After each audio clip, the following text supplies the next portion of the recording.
క్రైస్తవునిగా, ఒక క్రైస్తవరాలుగా మనం ఏం చేస్తే బాగుంటుంది, ఎలా ఉంటే బాగుంటుందని దేవుడు దివ్యమైనటువంటి అద్భుతమైన ఈ పరిశుద్ధ గ్రంథాన్ని మన చేతికి ప్రియ భక్తుల ద్వారా మనకి అందించినాడు. ప్రియ దేవుని సంకమ ధన్యతలో మొదటి నుండి చూస్తే చాలా విషయాలు కనిపిస్తూ ఉన్నాయి. మన అంతరంగం మీద, మన ఆంతర్యంలో ప్రతి ఒక్కరికంటూ ఒక్కొక్క ఆలోచన కలిగి ఉంటాం.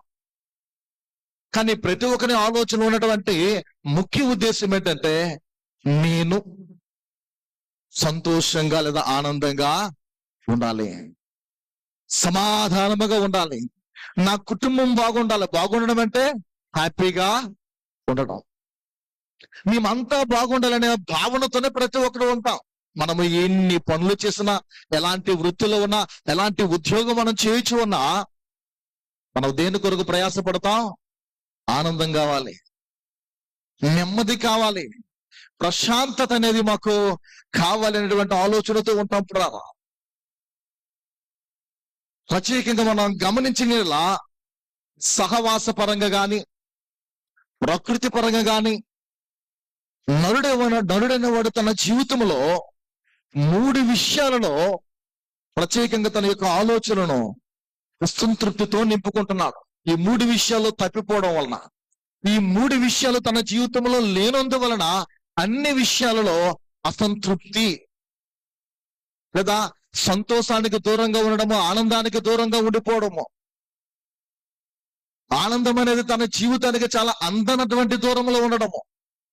ఎందుచేతంటే 3 విషయాలు నరుడు స్వచ్ఛందంగా తనకు తానే వీటికి దూరం అయిపోతున్నాడు. అందులో మొదటిది గమనించిన యెడల, తన జీవితంలో నరుడైన వాడు నీవే గాని నేనే గాని సృష్టికర్తతో తనకు ఉండవలసిన సహవాసం. ఎవరితో? సృష్టికర్తతో. నిన్ను నన్ను సృజించిన సృష్టికర్త అయిన దేవునితో మనకు ఉండవలసిన సహవాసం అనేది చాలా ప్రాముఖ్యం. ఎందుకంటే దేవునితో సహవాసం మనకు లేకపోతే ఈ లోకములో ఎప్పటికీ మనం తృప్తి గల మనుష్యులుగా ఉండలేము. ఈ విషయాన్ని మనం ఆలోచించాలి.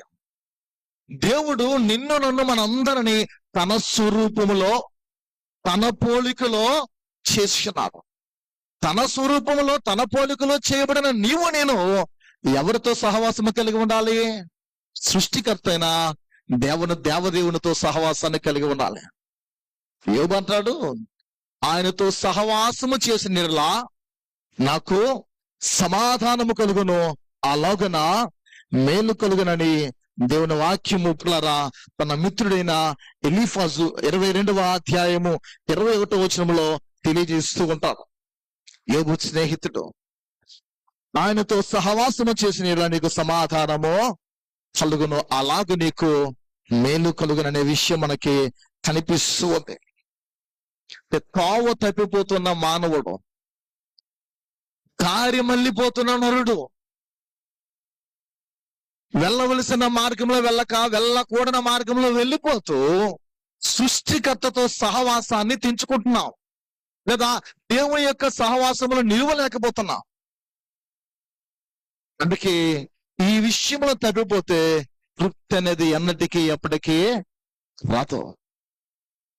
సో ఆనందించాలి అని అంటే, నీవు సంతోషాన్ని మనము అనుభవించాలంటే, ఒక కుటుంబముగా కానీ, సంఘముగా కానీ, ఆయన కుమారుడిగా కుమార్తెగా కానీ మనం అనుభవించాలంటే వ్యక్తిగతంగా దేవునితో సహవాసం అనేది మనకు చాలా అవసరం.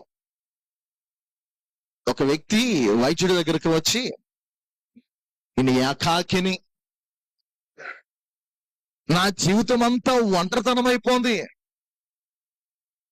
ఏ విధమైనటువంటి సహవాసం లేదు, ఏ విషయం గురించి ఆలోచించినా నాకు నెమ్మది లేదు, సంతోషం అన్నది నేను ఆనందం అన్నది అనుభవించలేకపోతున్నాను అని వైద్యుడి దగ్గరికి వెళ్ళి, ఆ డాక్టర్ గారి దగ్గరికి వెళ్ళి తన భావనను లేదా తన ఉద్దేశాన్ని, తనకున్న వేదనను వెళ్ళగొక్కుతూ పంచుకుంటున్నాడు.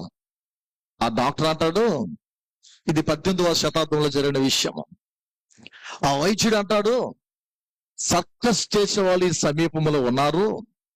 వారి దగ్గరికి వెళ్తే హాస్యం పండించగలిగినటువంటి, వినోదాన్ని పండించగలిగిన ఒక మనుష్యుడు అక్కడ ఉన్నాడు. నీకు ఊరటగా ఉంటది, సంతోషం నీకు దొరకవచ్చని సలహా ఇస్తే మరింత కృంగిపోయి అడుగుతున్న మనుష్యుడు అంటాడు, ఆ హాస్యాన్ని పండించేవాడును, ఆ ఆనందాన్ని అనేకులకు పంచేవాడును, నా ఆటతో నా విన్యాసముతో సంతోషింప చేయగల మనుష్యుడును నేనే. అనేకులను, కానీ నా జీవితంలో ఎక్కడా ఆనందము లేదు. ప్రియ క్రైస్తవుడా, దేవుని కుమారుడా, దేవుని సన్నిధిలో దేవుని సముఖములో చేరిన నీవు నేను ఈ ఆరాధనలో కూర్చున్నటువంటి మనము నిజానికి సంతోషముతో లేదా ఆనందముతో ఉన్నామా? సంతోషం అనే దానికంటే ఆనందముతో మనం ఉన్నామా? ఆనందాన్ని మనం అనుభవిస్తున్నాం. మొదటిది దేవునితో లేదా సృష్టికర్తతో సహవాసాన్ని మనం కలిగి ఉండాలి. నేను ఇంకా వాక్యంలోనికి వెళ్ళలేదు. రెండవదిగా మనం చూస్తే సత్యానికి పరాయవానిగా ఉంటే బ్రతుకు అడవిలో కాసినటువంటి వెన్నెల్లాగా మారిపోతాయి. సత్యానికి మనం ఎలా ఉండకూడదు? పరాయస్తులుగా. అసలు సత్యం అంటే ఏంటో నాకు తెలియనటువంటి స్థితిలో నేను ఉండకూడదు.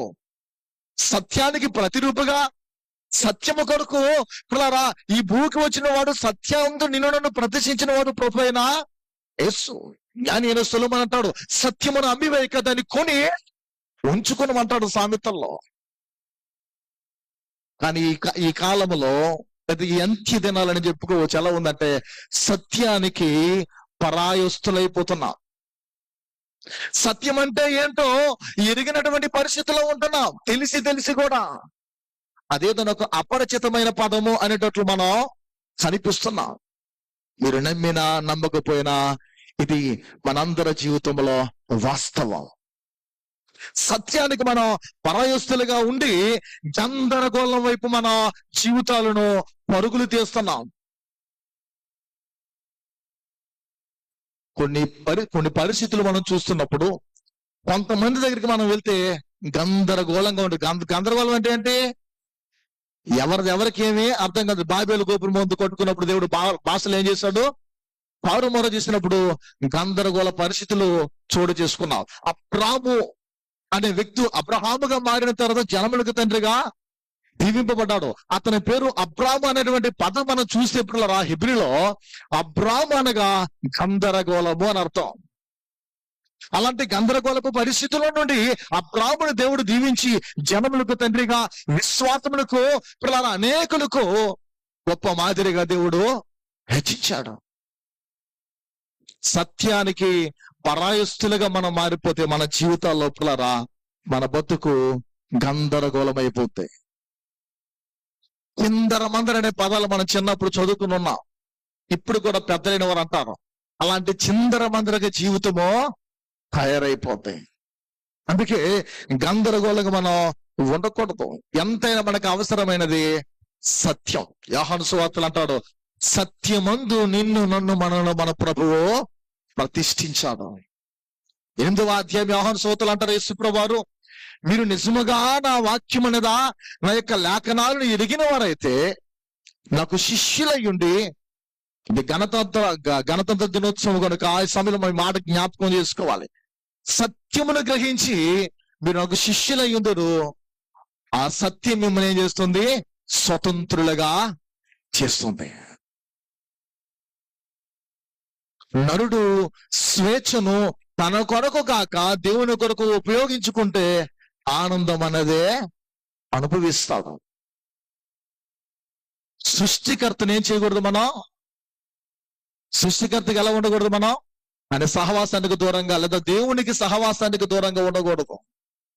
అలాగే సత్యానికి అపరిచితులుగా మనం ఉండకూడదు. ఆ సత్యము నా ప్రభువే, ఆ ప్రభువే నాలోనే ఉన్నాడు, నేనే సత్యానికి సాక్షికి లోకములో జీవిస్తేనే ఒక తీర్మానం మనలో, నిర్ణయం అనేది మనలో ఉండాలి. అంటే సత్యము కొరకు బ్రతకాలి, నీతి కొరకు బ్రతకాలి, అబద్ధం ఆడకుండా నీతిగా జీవించాలి. మూడవదిగా మానవునికి అవసరమైనది, కావలసినది శాంతి. దేవునితో సహవాసము, దేవుని యందల సత్యము. మూడవది ఏంటి? శాంతి. శాంతి అంటే ఎప్పుడులారా గమనించినలా అర్థం లేనటువంటి ఏదో మనోనెమ్మది కాదు. శాంతి అనేది తన జీవితంలో మానవునికి దేవుడు అనుగ్రహించిన మహాశక్తి.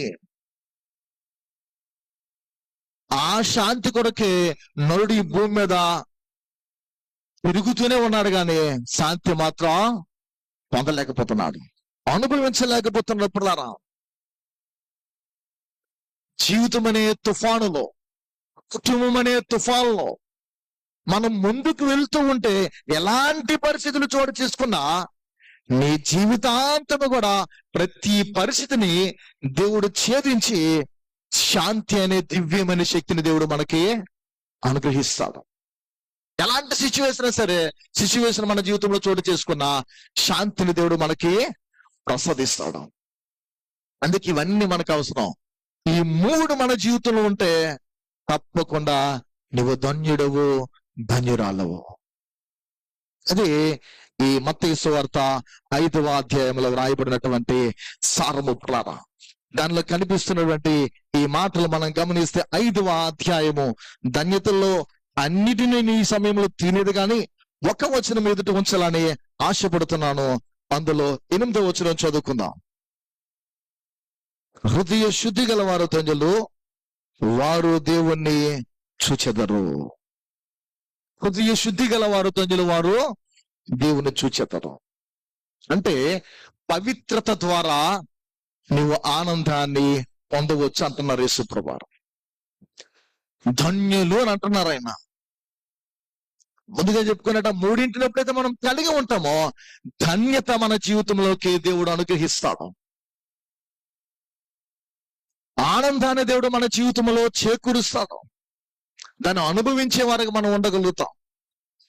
అందుకే గ్రీకులోని పదాన్ని ధన్యత అనేది ప్రత్యేకంగా బైబిల్లో వ్రాయబడి చాలా పర్యాయాలు మనం బైబిల్ చదివితే ధన్యులైన మాటలు మనకు కనిపిస్తాయి.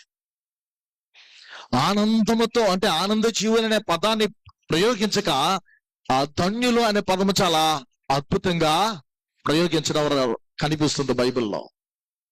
అంటే ఆనందము నీ వశ్యమై ఉన్నప్పుడు నువ్వు ఆనందం కొరకు ప్రాకులాడడం కాదు, కానీ ఆ ధన్యత నీవు అనుభవించాలంటే దేవునితో సహవాసాన్ని నీవు చేయాలి, సత్యాన్ని నీవు కలిగి ఉండాలి.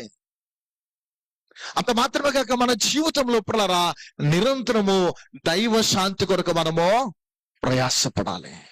శాంతి అనేది సులభంగా వచ్చేది కాదు. బైబిల్ ప్రకారం ఇప్పుడరా హృదయం అనేది శరీరములో లేదా ఈ బాడీలో ఒక అద్భుతమైన పార్ట్స్. హార్ట్ అనేది ఎలాంటిది?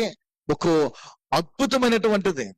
హృదయం శరీరం అనేది ఇప్పుడరా చాలా ప్రాముఖ్యమైనది. దేహం అనేది ఇందులో చిన్నపాటి అవయమైన ఈ హృదయము, ఈ గుండె చాలా ప్రాముఖ్యమైనది. బాడీలో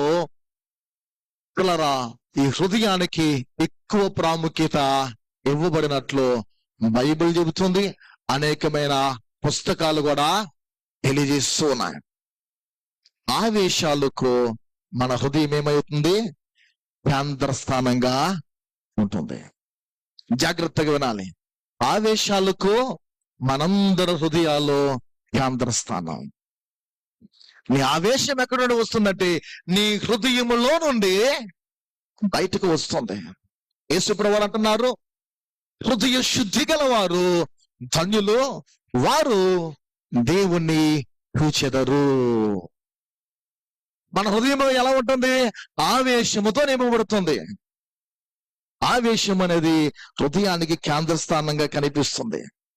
అంత మాత్రమే కాదు, భయము, ప్రేమ, ధైర్యము, కోపము, సంతోషము, చింత, ద్వేషము, ఇంకా చెప్తే అసూయ, ఇటువంటి ఉద్రేకాలన్నిటికీ హృదయమే కేంద్రస్థానం. అంటే ఇవన్నీ కూడా హృదయములో నుండి స్రవిస్తాయి, హృదయములో లోపల నుండి బయటకు వెలువడతాయి. ఇది నా అభిప్రాయం కాదు, మనందరి యొక్క అభిప్రాయాలే. మనందరికి బాగా తెలుసు. లోపల ఒక మాట పెట్టుకుని బయటకు ఒక మాట్లాడుతున్నాం అంటాం మనం, అవునా? రామ్గా మాట్లాడుతున్నావు కానీ నీ లోపల ఉన్నటువంటి ఆ ఉద్దేశం నాకు బాగా తెలుసు అంటాం, అవునా? ఇది మన జీవితంలో వ్యక్తిగతంగా సహజమైనటువంటి అనుభవం ప్రతి ఒక్కరికి. హృదయము ఆవేశానికి, భయానికి, ప్రేమకు, ధైర్యానికి, సంతోషానికి, చింతకు, ద్వేషానికి, అసూయకు, ఇలాంటి వాటన్నిటికీ కూడా అది కేంద్రం. అందుకే నీ హృదయమును గూర్చి ఏ దినమందైనా ఆలోచించావా? నువ్వు పాడే పాట గాని, నువ్వు చేసే భక్తి గాని, మనం చేసే దైవ భక్తితో కూడిన క్రియ ఏదైనా సరే, అది ఎలాంటిదైనా సరే, మనం అనుకుంటాం నేను భయభక్తులు కలిగే దేవునిలో ఉన్నాను, అందుకే ఇవన్నీ చేయగలుగుతున్నానని. బాగా పాటలు పాడుతారండి ఆయన, బాగా పాటలు పాడుతుందండి ఈమె, బాగా బైబిల్ చదువుతారు. పాస్టర్ గారు వాక్యం చెప్పకముందే రెఫరెన్స్ అర్జెంటుగా, త్వరితగతిగా, వెంటనే శీఘ్రంగా తీసేస్తారు అని మనం చెబుతూ ఉంటాం, కొంతమందికి వచ్చి మాట్లాడతాం. అది దైవ భక్తి కాదండి. దేవుని యందుల భయము భక్తి అది కాదు. దేవుని యందుల భయభక్తులు కాదు అవి. అవి క్రైస్తవ పద్ధతులు. అవి క్రైస్తవ పద్ధతులు. నువ్వు ప్రార్థన చేయడం పద్ధతి, నువ్వు పాటలు పాడడం పద్ధతి. భయభక్తులు అని అంటే నీ హృదయానికి దేవునికి మధ్య ఉండేటటువంటిది. ఆ భయము, ఆ భక్తి నీలో నాలో ఉన్నప్పుడే నీ హృదయం శుద్ధిగా ఉంటుంది. ఆ భయభక్తులు లేనంత కాలము మన హృదయము శుద్ధిగా ఉండలేదు. అది అన్నిటికీ కేంద్రం మన హృదయమే. ప్రియ దేవుని సంగమా, మానవుడు నీవే గాని నేనే గాని నైతికంగాను, ఆధ్యాత్మికంగాను, మేధాశక్తులకు మన హృదయమే కేంద్ర స్థానం అని ప్రతి ఒక్కరికి తెలుసు. అది నైతిక పరంగా గాని, ఆత్మీయంగా గాని, ఇప్పుడు గమనించిన ఎలాంటి మేధాశక్తికి గాని కేంద్ర స్థానమని గుండె, అది నీ హృదయమే. నిజానికి మానవుని యొక్క జీవితంలో తన మనస్సాక్షికి హృదయమే కీలకమైన స్థానం. నీకు మనస్సాక్షి ఉంటే ఇలా మాట్లాడబడుతూ ఉంటాం చాలా మందిని. ఆమెకి మనస్సాక్షి లేదు, అతగాడికి మనస్సాక్షి లేదని మాట్లాడుతూ ఉంటాం. అంటే ఏంటి? దానికి నీ గుండె, నీ హృదయమే కీలకమైనటువంటిది. యేసు ప్రభువారు ఆ గుండెనే, నీలో ఉన్న హృదయాన్ని, నాలో ఉన్న హృదయాన్ని, మనలో ఆయన పెట్టినటువంటి అద్భుతమైన ఈ పాటు కూర్చి, ఈ హృదయాన్ని కూర్చి, ఈ గుండె కూర్చి అని అంటున్నమాట. హృదయ శుద్ధి గలవారు ధన్యులు, లేదా పవిత్ర హృదయులు ధన్యులు, వారు దేవుణ్ణి చూచెదరు. పవిత్ర హృదయులు, పరిశుద్ధమైన హృదయాన్ని కలిగిన వారు ధన్యులు అని యేసుక్రీస్తు వారు ప్రబోధిస్తున్నారు. ఎక్కడా? కొండ మీద ప్రసంగం ఇది. మండుటి ఎండల్లో గలిలయ సముద్ర తీరాన్ని దాటి పిల్లరా నడుచుకుంటూ వెళ్తూ అనేకులు, వేల మంది వెళ్ళారు అక్కడ జనసమూహములో. ఆ మండుటెండలో పిల్లరా ఆయన నోరు తెరిచి ఎలాగ బోధింపసాగానని నా చిన్నతనంలో కంఠస్థ వాక్యాలు గుర్తొస్తున్నాయి. సండే స్కూల్ టీచర్స్ కి, సూపరింటెండెంట్స్ కి బాగా తెలుసు. చిన్నపిల్లలందరూ ఈ మాటలో చెబుతారు. ఆయన నోరు తెరిచి ఎలాగ బోధింపసాగాను ఆత్మ విషయమే. ఇవి బాగా మనకు తెలిసినవి. ఇక్కడ సిచ్యువేషన్ ఎలాంటిది తెలుసా? అనేక మంది ప్రజలు వచ్చారు. ఎలాగా కొంతమంది ఏదైనా పెడతారేమో తిందుమని, మరి కొంతమంది ఏం చెప్తాడో తప్పు పట్టుకుందామని, మరి కొంతమంది ఎలాంటిది నా జీవితంలో ఉపయోగకరమైనటువంటి మాట దొరుకుతుందేమోనని, రకరకాల మనస్తత్వాలతో నన్ను స్వస్థపరుస్తాడేమో, నన్ను బాగు చేస్తాడేమోనని. మనిషి యొక్క ఆలోచన వివిధమైన తంత్రాల్లో, రకరకాల ఉద్దేశాలతో అనేక మంది వెళ్ళారు. నేను అంటున్నారు ఆత్మ విషయమే తీడు లేని వారు ధన్యులు అంటే నిజమే. రామ యొక్క ఆధిక్యములో వారి కాడికి చితికిపోతున్నాం మనం. వారు మనల్ని అండకి తొక్కుతున్నారు. మనం అంగహీనులమే, వస్త్రహీనులమే, బలహీనులమే, వెనుకబడిన వారమే, తినుడుకు సరైన తిండి లేని వారమే అని అనుకుంటున్న ప్రజలకి ప్రతిదీ ఆత్మ సంబంధమైన మాటలు ఆయన తెలియజేస్తూ ఉంటే వీరు భౌతికంగానే ఇశ్రాయేలీలు ఆ ప్రజలు ఆలోచిస్తున్నారు. నేటికి కూడా ఎంతో అద్భుతమైన పరిశుద్ధ గ్రంథం మన జీవితంలో ఉన్నప్పుడు కూడా ఈ మాటలు మనం నమ్మం. ఎవరో అవుట్ లైన్స్ ఉంటాయి కదా, పై మాటలు, అలాంటి మాటలు చెప్తే పొంగిపోతాం. వాక్యం వెలువడుతున్నప్పుడు వాక్యంలో ఉందా లేదా అనే వాక్యాన్ని ఎరిగినటువంటి అనుభవం కలిగిన బెరయ సంఘస్థుల వలె తెలుగు బ్యాప్టిస్ట్ చర్చ్ శ్రీకాకుళం ఉండాలి. వాక్యాన్ని లేఖనాలను క్షుణ్ణంగా పరిశీలించిన వారిగా మనం ఉండాలి.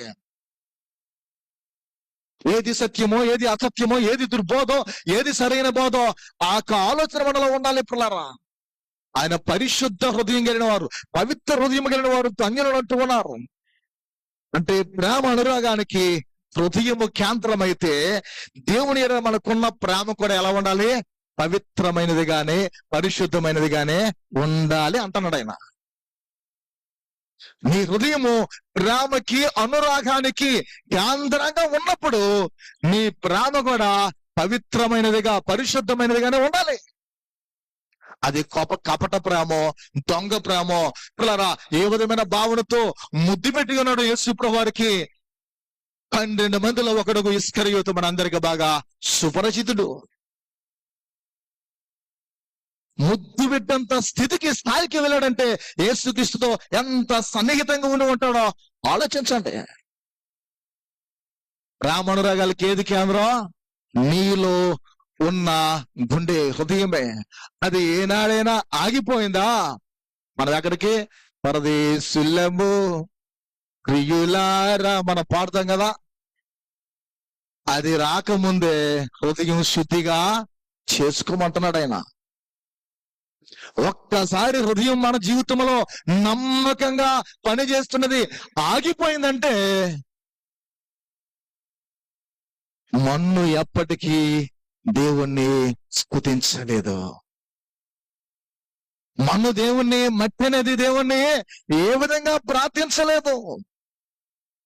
మన ఉద్దేశాలకు లేదా మనకున్న లక్ష్యాలకు హృదయమే కేంద్రమైతే మన ఉద్దేశాలు కూడా పవిత్రంగా ఉండాలి. ప్రేమ పవిత్రంగా ఉండాలి, మన ఉద్దేశాలు కూడా ఎలా ఉండాలి? పవిత్రంగా ఉండాలి. మన ప్రేమ పవిత్రంగా ఉండదు, మన ఉద్దేశాలు పవిత్రంగా ఉండదు. కానీ దేవుడా నా దగ్గరికి వచ్చానంటే ఆయన వస్తాడా? ఆయన రావాలి అని ఎప్పుడైతే అనుకున్నాడో అప్పుడు కొరడా పట్టుకొని కొదమ సింహం వలె వస్తాడు. ఉగ్రుడై మహారుద్ర ప్రచండముగా ఆయన ఈ భూమి మీదకి వస్తాడని దేవుడి లేఖనాల్లో తెలియజేస్తున్నాడు. అప్పుడు ఎవడు జాలలేడని ప్రకటన గ్రంథంలో హెచ్చరిస్తున్నాయి. ఇంతకు నీ ఉద్దేశం ఎలా ఉంది? ఎవరి పట్ల గాని, నీ పట్ల గాని, నీ కుటుంబం పట్ల గాని, నీ కుటుంబంలో ఉన్నవారి పట్ల గాని, నీ సంఘము పట్ల గాని నీకున్న ప్రేమ ఎలా ఉంది?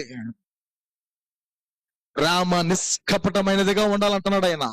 నీ ప్రేమ పరిశుద్ధమైనదిగా ఉండాలంటున్నాడు ఆయన. నీ ప్రేమ అనేకులకు ఎన్నటి కూడా ఎవరు నిన్ను వేలెత్తి చూపించే విధంగా ఉండకూడదు అంటున్నాడు. పౌలు తిమోతికి హెచ్చరిస్తాడు. ఎవరుడైనా నా తిమోతి, నా కుమారుడా, నీ ఎవరిని బట్టి ఎవడును నిన్ను తృణీకరింపనీయకము కానీ అంటూ మాటలోను, ప్రేమలోను, పవిత్రతలోను, పరిశుద్ధతలోను ఇలా ప్రతిదీ తెలియజేస్తాడు తన ప్రవర్తనకు వచ్చి. అంటే మన ప్రేమ ఎలా ఉండాలి? చూడండి, చంటి పిల్లలు ఉంటారు, చిన్నపిల్లలు ఏం చేస్తారు? అప్పుడే తగాదాలు పెట్టుకుంటారు. వెంటనే బిస్కెట్ చేతిలో ఉంటే విరిచి షేర్ చేసుకుంటారు.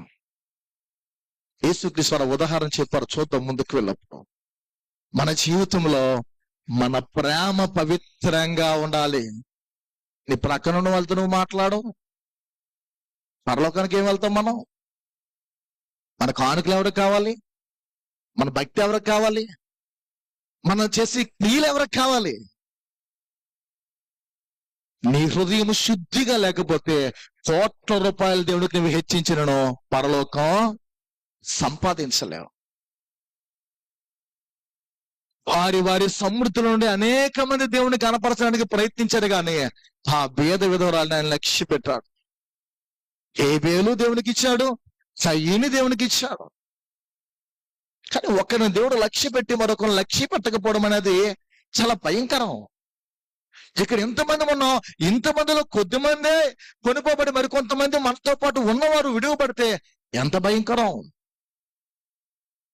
మన హృదయంలో పిల్లరా ప్రతిదీ పరిశుద్ధంగా ఉండాలంటున్నా. అంటే మన ఇష్టానికి, మన చిత్తానికి పుట్టినిల్లు హృదయము.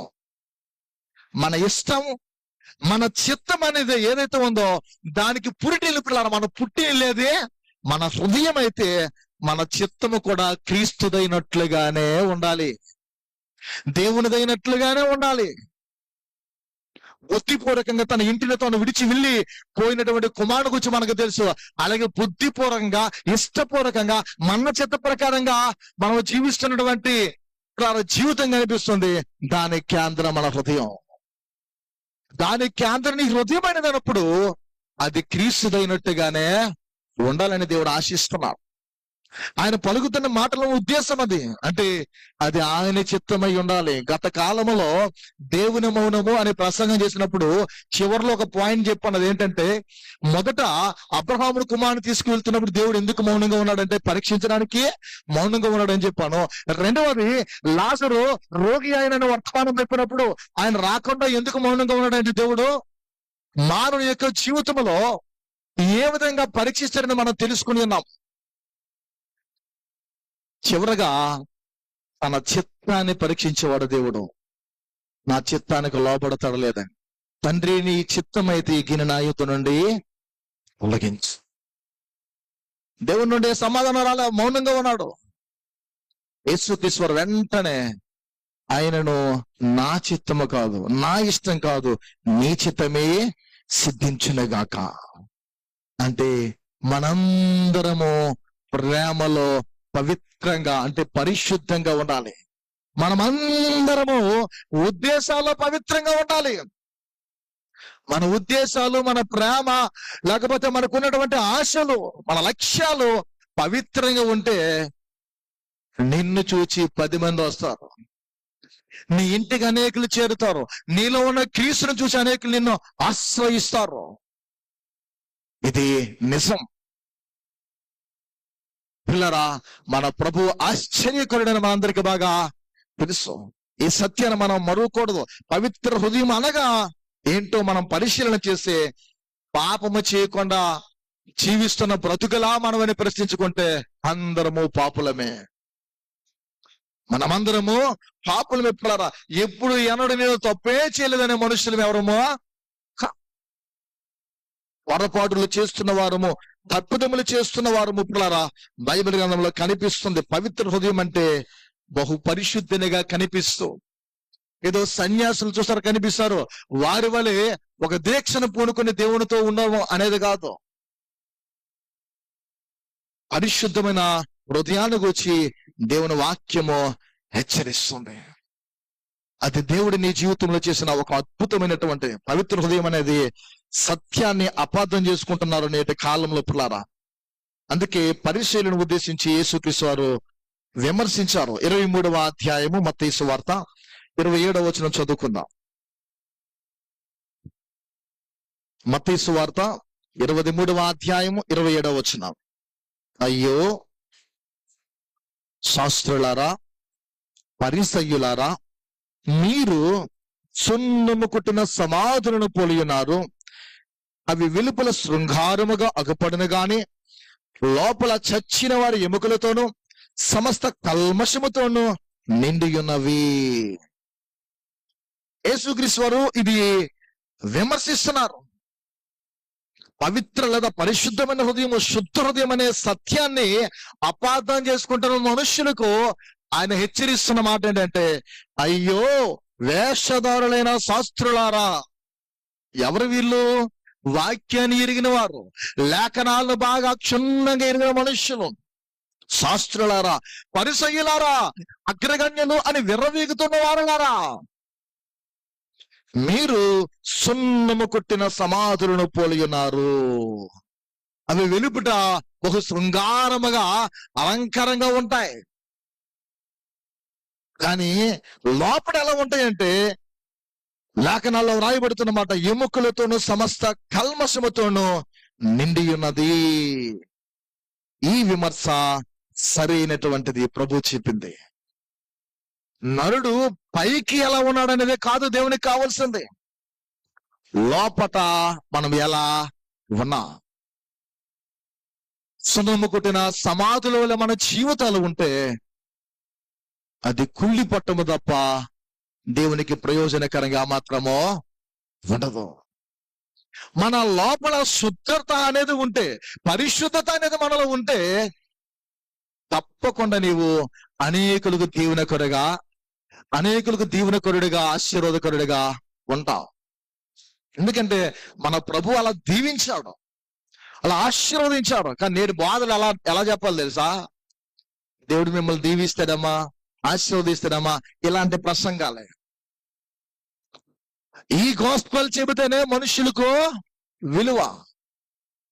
మనల్ని హెచ్చరిస్తే, మనల్ని సరిచేసే విధంగా, క్రమపరిచే విధంగా బోధలు చేస్తే మనుషులకు నచ్చదు. అంటే మన అచ్చ భాషలు చెప్పుకోవాలంటే కింద మీద ఎరుపు మంట ఎక్కిపోద్ది.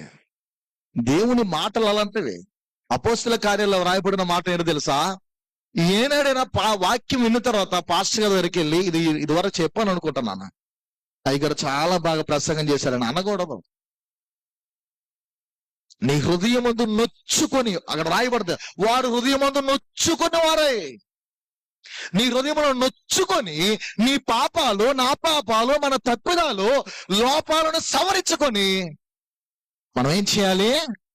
వెడలిపోవాలి, పరిశీలించుకోవాలి, ప్రభుతో ఏకాంతంగా నువ్వు ప్రార్థన చేసుకోవాలి. యేసు ప్రభువు అంటున్నారు, పిల్లరా, పరిసయ్యులారా, శాస్త్రులారా, వేషధారులను ఆయన క్షమించను అంటున్నాడు. వేశ్యనైనా క్షమిస్తాను గాని వేషధారులు నేను క్షమించను, మీరు నమ్మక ద్రోహులు, విశ్వాసఘాతకులు అని. వేషధారిగా ఉండకూడదు, శపించబడిన అంజూరపు చెట్టు వలె. వేషధారితనము దేవునికి నచ్చనది. వేశ్యనని ప్రేమిస్తానని గాని వేషధారులైనా ప్రేమించనంటున్నాడు. ధర్మశాస్త్రాన్ని అక్షరాల పాటిస్తే దేవుని దయను సంపాదించుకోవచ్చు అని బోధిస్తున్న వారులారా, వారిని ఆయన హెచ్చరిస్తున్నారు. వారి మతము బయట నుండి లోనికి చొరబడిందే గాని లోపల నుండి బయటకు వచ్చింది శాస్త్రులకు, పరిచయలకు కాదు. మతం అనేది బయట నుండి లోపలికి వెళ్ళింది కానీ లోపల నుండి బయటకు వచ్చింది కాదు. మనలో ఉన్నది లోపల నుండి బయటకు రావాలి, బయట నుండి లోపలికి వెళ్ళడం కాదు. ఆటలు కూడా అంతే, ప్రార్థనలు కూడా అంతే, లోపల నుండి బయటికి రావాలి, బయట నుండి లోపలికి వెళ్ళేదిగా ఉండకూడదు. అంటే దాని ఉద్దేశం ఏంటో తెలుసా? ఒకరు అలా ప్రార్థన చేస్తారు, యాజ్ ఇట్ ఈజ్ అదే కాపీ చేసి కొంతమంది చేసేస్తారు. మాటలు అర్థమవుతున్నాయండి? ఒకరు ప్రార్థన చేస్తారు, బాగుంటది, నచ్చుతుంది, అదేం చేస్తారు, as it is copy paste చేసి తిరిగి మన చేస్తా. నీకు అనుభూతి దేవునితో ఉండాలి, సత్సంబంధం ఉండాలి, అది నీలో నుండి రావాలి.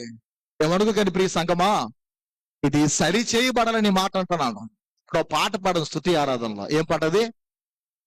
మంచి లేని నా పైన అనేది నా ఆశలన్నీ అనే ఆల్బమ్ చాలా కాలం క్రిందది. అందులో రీసెంట్ గా యూట్యూబ్ లో ఎంతగా ఎంతగా ఎంతగా వస్తుంది. ఎంతగాని లిరిక్స్ ఉండవు అక్కడ, ఒకే ఎంతగా ఉంటది. ఎంతగా స్తుతులు పాడినా అనేది ఉంటది. అంటే రీమిక్స్ చేస్తున్నారు కదా ఇప్పుడు. ఎంతగా ఎంతగా ఎంతగా ఏంటి ఎంతగా? స్టీవెన్సన్ చూస్తే చాలా కోపించినట్లు యూట్యూబ్ లో ఉంటాయి. పాట పాటగానే పాడాలి. అంటే ఒరిజినల్ పాట ఏంటో మనం వినాలి, అది నేర్చుకోవాలి. అది నేనేగా, నీ తప్పు అంటే లేదు, నేను తప్పు చెప్పినా సరే కూర్చొని పాస్టర్ గారు పలానా దినమంది మీరు ఇలా చేశారని నాకు అనుభవాలు ఉన్నా. సెయింట్ పీటర్స్ ప్లాటినమ్ చర్చిలో నేను వర్క్ చేశా. నేను చేసే టైంకి 12 చర్చలకి అది ప్యారిస్ చర్చి, అంత తల నేర్చిన వాళ్ళు. ఆ చర్చిలో ఏది చెప్పిన సరే అంత అయిపోయిన తర్వాత పాటలా అని వారు చెప్పేవాళ్ళు. అంటే పాట పాడేటప్పుడు మనం ముందుగా జాగ్రత్తగా చూసుకోవాలి. వాక్యం చెప్పేటప్పుడు కూడా ఉన్నది ఉన్నట్టే చెప్పాలి, దానికి కలుపులు ఉండకూడదు, తీసివేతలు ఉండకూడదని బైబిలే హెచ్చరిస్తుంది. అంటే ఇదేదో దోషమో తప్పని నా భావన కాదు, కానీ మనం ఇంకా సాధన చేస్తే బహుగా, అంటే అద్భుతంగా పాడుతున్నాం, ఇంకా మనం బాగా ప్రాక్టీస్ చేస్తే సంఘం మిమ్మల్ని ఇంకా బాగా అనుసరిస్తారు. స్తుతి ఆరాధనలో ఉన్న మహత్వం ఏంటంటే అందరం కలిసి పాట పాడాలి. అంటే అందరికి వచ్చేది పాడితే ఎలా ఉంటది?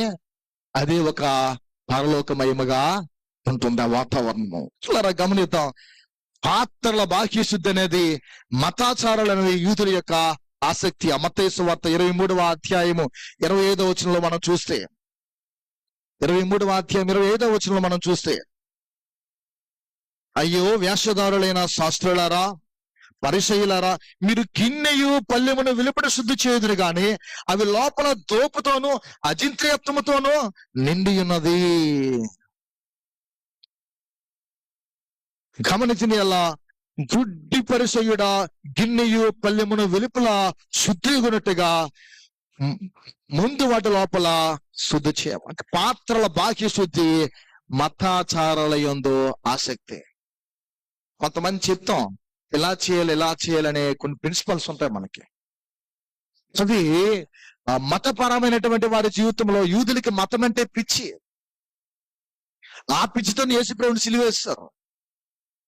ఎంత పిచ్చి అంటే వారి జీవితాల్లో యేసుక్రీస్తుని సైతము పదే పదే ప్రశ్నించారు, విశ్రాంతి దినమందు నీవి కార్యం చేస్తావని, నిన్ను వెంబడిస్తున్నాడు నీ శిష్యులు చేస్తున్నారని.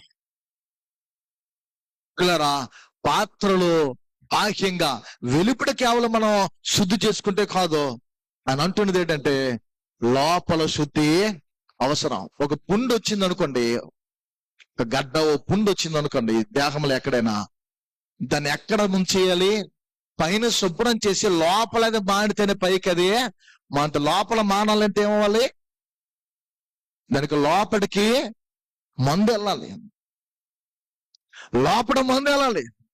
దానికి కావలసిన యాంటీబయాటిక్ అనేది వెళ్తే అది లోపల నుండి బయటకి తగ్గుకుంటూ వస్తుంది. మన లోపల శుద్ధి లేకుండా లోపల మనం శుభ్రం, అదే 51వ కీర్తనలో రాయబడిన మాటలో, లోపల కడుగు పడకుండా బయట పైన కడిగేసుకుంటే మరల అదే జీవితము. దావీదు చేసిన 51వ కీర్తనలో ఉన్న ప్రార్థనలో విశేషత ఏంటంటే ఆంతర్యములో సత్యాన్ని కోరే దేవుడు ఆయన. అంటే హృదయం ఏం కోరుతున్నాడు? ఆయన సత్యాన్ని కోరే దేవుడు. హృదయంలో సత్యాన్ని కోరే దేవునికి ఆ సత్యాన్ని మనం కనపరిచేటట్లు మన పాపాలు మనం కడుక్కోవాలి. అలా కడుగుబడితే శుద్ధ హృదయం మనలోకి వస్తుంది. పిల్లరా, వారి మతం బయట నుండి లోనికి చొరబడింది కానీ లోపల నుండి బయటకు వచ్చింది అంటే ఇది దేవుని చిత్తం కాదు. ఇట్టి కార్యము హృదయాన్ని శుద్ధి చేయలేదు. ఇలాంటి బాహ్యానికి పవిత్రమైన కార్యాలు హృదయాన్ని ఆనందం చేయలేము. అంటే ఆనందం అనేది మన జీవితంలో పొందలేము. అంటే పై భక్తి ఇదేది కూడా హృదయములో ఆనందాన్ని కలుగుచేదు.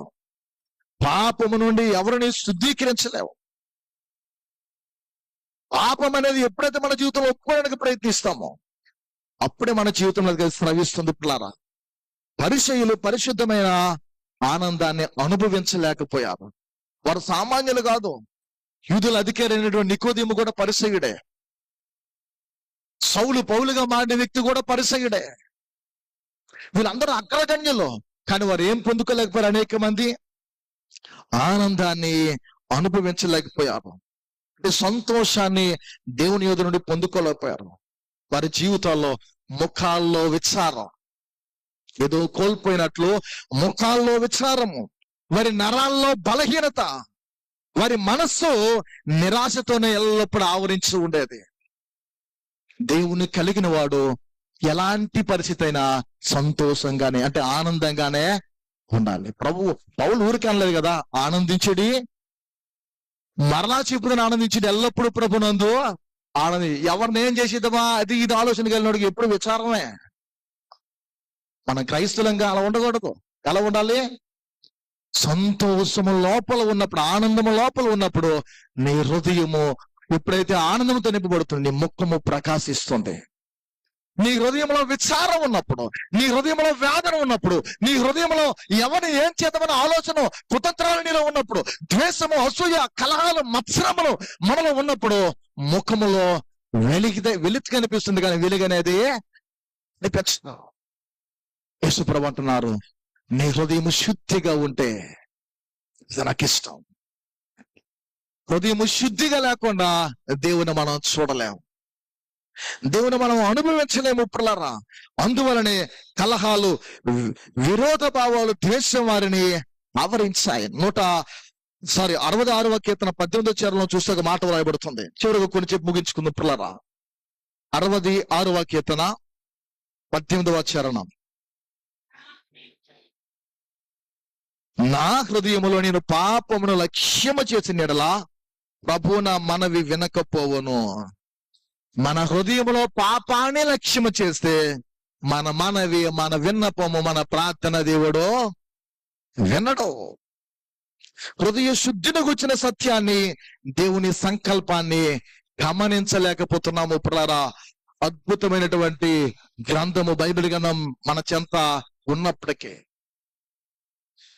తెలిసి మన జీవితంలో తప్పిపోతూ ఉన్నాం. ధర్మశాస్త్రాన్ని అక్షరాల పాటిస్తే చాలని అనుకున్నారు వాళ్ళు, అందుకే ఆనందాన్ని అనుభవించలేకపోయారు. మనము కూడా వారి వల్ల ఉండకూడదని ఇశ్రాయేలును పదే పదే దేవుడు ఏం చేశాడు? ఎగ్జాంపుల్ గా ఉంచాడు. వారిని చూసి మన జీవితాలు సరిచేయబడాలని, మానవుడు చేస్తే కార్యాలని, మనం పనులని పిల్లల మనం చేస్తున్న పని పాటల గురించి దేవుని దృష్టిని గురించి మనం ఆలోచించాలి. అవన్నీ దేవుడు పరిశోధిస్తున్నాడు అని. అది ఎలాంటి పని అయినా సరే ప్రభువే చెబుతున్నాడు. 139 కీర్తనలు దావీదు అంటాడు కదా, నా నడకను, నా పడకను, నా చర్యలన్నిటినని అని ప్రతిదీ చూస్తున్నాడు. చాలా పర్యాలు పిల్లలు అనేక మంది దగ్గర ఈ మాట చెప్పాను ఏంటంటే, మన బాహ్యంతో చేసిన వాటన్నిటికంటే ఆంతర్యాన్ని దేవుడు తీర్పులోకి వేస్తాడన్నది. ఆయన హృదయాన్ని వెతుకుతాడు, గాలిస్తాడు. సమూయేలుతో చెబుతాడు, యెష్షయి సంతతి తన యొక్క కుమారులందరినీ పిలిచినప్పుడు ఒక్కొక్కడు చూసి దావీదు సమూయేలు అనుకుంటూ ఉంటాడు, ఎత్తుగా ఉన్నాడు, ఎర్రటి వాడిగా ఉన్నాడు, పొడుగ్గా, వీడినేమో దేవుడు ఏర్పరచుకున్న రాజని. ప్రతి ఒక్కటి అలా అనుకుంటున్నాడు చూసిన 7 సమూయేలుతో దేవుడు అంటాడు పిల్లరా, మొదటి సమూయేలు కింద 16వ అధ్యాయం మీరు చదివితే, మనుష్యులు లక్ష్య పెట్టే వాటిని యెహోవా లక్ష్య పెట్టడం. మనుష్యులు బాహ్యాన్ని చూస్తారు గాని నేను ఆంతర్యాన్ని చూస్తా. పిల్లరా, మన ప్రభు ఆంతర్యాన్ని లక్ష్య పెట్టే దేవుడు, ఆ అంతరంగంలో సత్యాన్ని కోరే దేవుడు కనుక మనం మరువకూడదనే సత్యాన్ని గమనించాలి. 14:2 కీర్తనలో, వివేకము కలిగి దేవుని వెదుకువారు కలరేమని యెహోవా ఆకాశము నుండి చూచి నరులను పరిశీలించెను. మనల్ని పరిశీలిస్తున్నాడు పిల్లరా.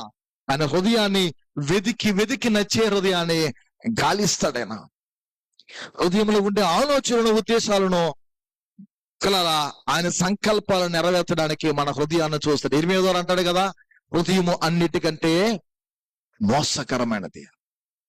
స్టీవెన్సన్ అన్నాడు కదా, హృదయము వ్యాధితో నిండిన కపట కేంద్రము, దానిని గ్రహించుట ఎవరి సాధ్యము. హృదయము వ్యాధితో నిండిన కపట కేంద్రము, దానిని గ్రహించుట ఎవరి సాధ్యము. మనసు మర్మమెరిగిన మహనీయుడా, మనసు మార్చగలిగిన నిజ దేవుడా, మనసు మరము మెరిగిన మహనీయుడా, మనసు మార్చగలిగిన నిజ దేవుడా, నా మదిని కోవెలగా మలచుకోవయా, నా కృతిని రారాజుగా నిలచిపోవయా, నా మదిని కోవెలగా మలచుకోవయా, నా కృతిని రారాజుగా నిలచిపోవయా. మనసున్న మంచి దేవా, నీ మనసును నాకిచ్చావా, మనసు మలినమైన నాకై మనిషిగా దిగి వచ్చావా. మోసకరమైన మన హృదయాన్ని, అన్నిటికంటే ఘోరమైన వ్యాధితో నింపబడిన మన హృదయాన్ని, ఆ మనసును హృదయాన్ని ఎరిగిన దేవుడు హృదయాన్ని మార్చడానికి లోకానికే వచ్చాడు. పవిత్రమైన హృదయాలు కలిగిన వారికి దేవుడు ప్రత్యక్షమవుతాడని, వారు ఆయన చూస్తారని యేసుప్రభువు చెబుతున్నారు. పవిత్ర హృదయం అనేది పిల్లరా, పరిశుద్ధ హృదయం అనేది మానసికమైన కోరికల వల్ల కాదు, మనం చదువుతున్నటువంటి ఈ విద్య వల్ల కాదు, సాంఘిక పరమైనటువంటి వాతావరణం అనేకమైన చోట్ల మనం చూస్తూ ఈ వాతావరణం వల్ల మనకు దొరికేది కాదు. పరిశుద్ధమైన హృదయము దేవుడు చేసిన ఒక అద్భుతం. దేవుడు చేసిన ఒక గొప్ప అద్భుతం. అది ఎలాంటిదనంటే యెహెజ్కేలు గ్రంథం మనం 36వ అధ్యాయం చదువుకున్నాం. 26వ వచనంలో పిల్లరా ఇలా ఉంది, నూతన హృదయం మీకు ఇస్తాను, నూతన స్వభావాన్ని మీకు కలుగు చేస్తాను, మీలో ఉన్న రాతి స్వభావాన్ని తీసివేసి మాంసపు గుండెని నేను మీకు ఇస్తానంటాడు.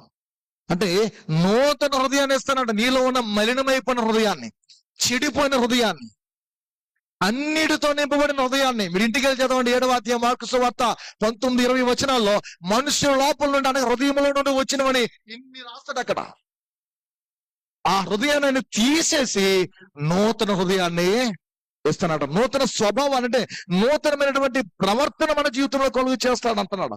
పవిత్ర పరిశుద్ధ హృదయము ఎలా వస్తుందంటే ఒక్కని నూతన జన్మ అనుభవం ద్వారా. అంటే నీవు మారు మనస్సు పొందాలి.